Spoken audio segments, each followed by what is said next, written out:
right. Some old drunk leaned out the window of the Hotel Gayoso and shouted, "Hey, Queen! Hey there, Queenie!"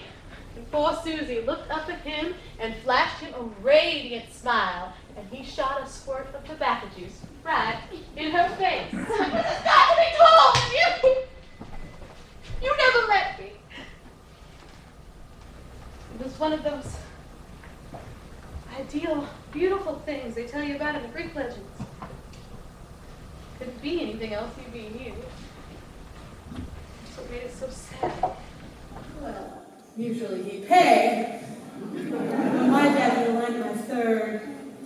Did he say anything beforehand? Words of advice, that sort of thing? Yes, there I'd be in my cupcake dress, ready to trip down the aisle, and he'd whisper, "Don't worry, doll, I know a good lawyer." Why are we talking about my dad? I think I'll go to my room. Too much time. Oh, Harry, don't go! No, we'll catch up later. Sonia! Why don't we catch up from last night? I've drawn a veil over last night. Last night never happened. That's it, Miss Ivy League. What? Ever since New Year's, I haven't said boo. I let you direct. I didn't pierce my nipples because it grossed you out. I didn't stay and dance at the Click Club because you wanted to go home. You were flirting with the woman in rubber. That's what this is all about.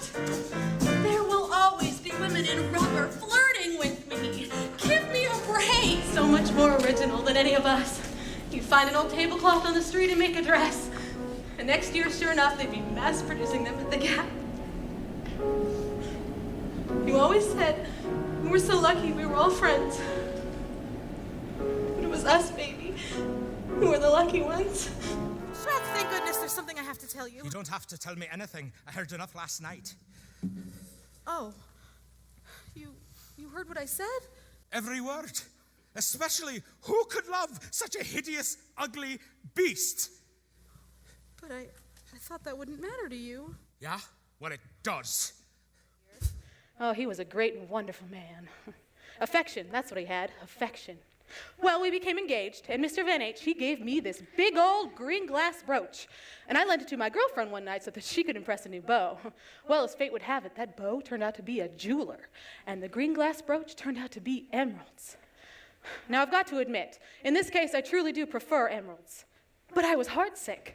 I thought Mr. Van H. had stolen it, so I begged him to take it back and go straight. Well, he just laughed and laughed and laughed and told me that he was a real multimillionaire, even if he didn't look like one to a girl.